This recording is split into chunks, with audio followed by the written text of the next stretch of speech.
15. asırda Portugaliyalik ekspedisiyachilar Atlantik okeanidagi Azur taqim orollarining eng shimoliy oroliga yetib berib, qor bo'ron ko'krab turgan Yanardağ qiyosida dunyoni zilzilaga soladigan bir yodgorlikni bayqagan. Butun bir parcha qo'ram toshni o'yilgan at minib olgan tosh haykal. Tosh haykal bir butun gavda bo'lib, odam ustiga yepingan. Egar va boshqa bezigi yo'q. Bir qo'lida atning g'alasini ching tutgan, yana bir qo'lining ko'rsatkich barmog'ini egіз ko'tarib, bepoyon Atlantik okeanining ichkarisini ko'rsatib turgan.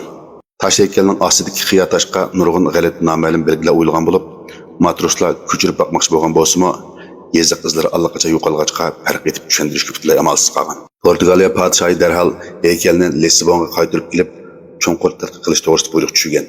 Lekin o'tkash jarayonda tash heykel ehtiyotsizlikdan chiqilib ketib, bosh, bilak, atning beshi butunlay sunib ketgan. Parchalarni ayirib yig'ishtirib, xon jamiyat xazinasiga apirib peshatilgan. Elbette shuki, necha yildan keyin barliq tash haykal parchalari g'alat holda yo'qolib ketgan. Hech qanday iz qoldirmagan. Faqat enijlardagi qo'l chizilgan chertyoj va necha parcha yozma xotirlar saqlanib qolgan. 1567-yili tarixshunos Damyan de Goyish bir narsa yozib, bu sirliq tash haykalning bayqilishining butun jarayonini to'liq xotirlagan. Ardın 200 yil o'tganda bir qatimliq shiddatli dengiz bo'rini bu dengiz tavaligining yiroq qadimgi maxfiyatligini yana bir qatim ochdi. Azur taqim orollari dengiz qirg'idagi tosh yerig'ida bir qadimiy imoratning qoldig'i oshkorlanib qoldi. Qaldiqning ichidagi qora rangli sapal idishqa har xil qadimgi pullar liqqashlangan bo'lib, qadimgi Yunon tillasimi Shimol Afrika mustangisini bor edi. O bayqash Portugaliyaliklarning Iroq safar qilishidan necha ming yil burunla O'rta dengizlik matroslarning Iroqlis to'rigini o'tib, Yevropa cho'nqurug'ligi bilan bo'lgan oraliqi 800 necha ingliz milkildigan Atlantik okeanidagi bu yegona orolga safar qilganligini isbotlab berdi. Tadqiqotchilar buningdan butunlay yangi farazni o'tirib qo'ygan. Tash haykalning egіз ko'tarilgan ko'rsatkich barmog'i hargizmi oddiy ko'rsatish harakati bo'lmasdan, balki bir xil to'g'ri yo'nalish ko'rsatmish. Qadimgi Yunon yozuvchisi Diodorusning xotirlashicha, Finikiya matroslari ishilliq birkangan tuprog'i manbat Atlantik okeanidagi sirliq orolni biladi ekan. Ular uni eng yuqori darajalik maxfiyatli qatoriga kirgizib, o'z imperiyasi gumron bo'lgandan keyin bu yana eng oxirgi panohchay qilishni planlagan. Undaqda tash haykal ko'rsatib bergan yo'nalish zodi Amerika cho'nqurug'ligimi yoki rivoyatlardagi cho'kib ketgan Atlantis orolimi? Necha yildan buyon olimlar va sirshunoslik tadqiqotchilari boshdan oxir qat'iylik bilan mundaq deyishdi. Azur taqim orollari dal Atlantis cho'kib ketgandan keyin dengiz yuzida saqlanib qolgan qaldiq tog' cho'qqisi. Platonning aniq xotirlashicha, Atlantis Herakles to'rigi sirtidagi Atlantik okean dengiz tavaligiga joylashgan bo'lib, Azur taqim orollarining jo'grafiyalik o'rni bilan tamoman mos keladigan.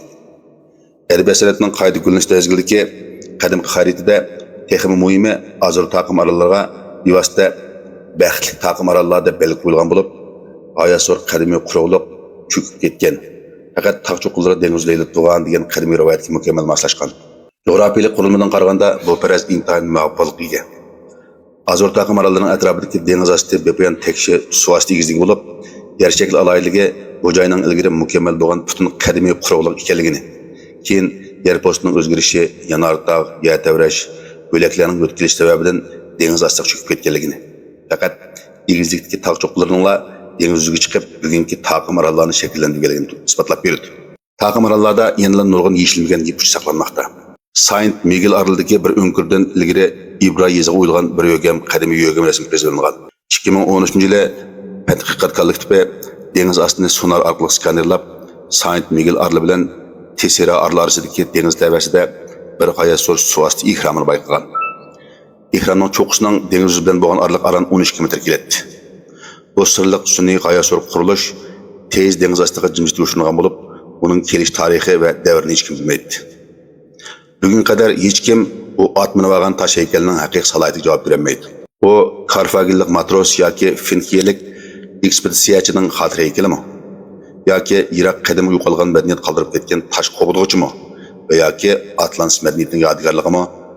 Balkim haqiqiy ahvolni mangu oshkorlab bo'lmasligi mumkin.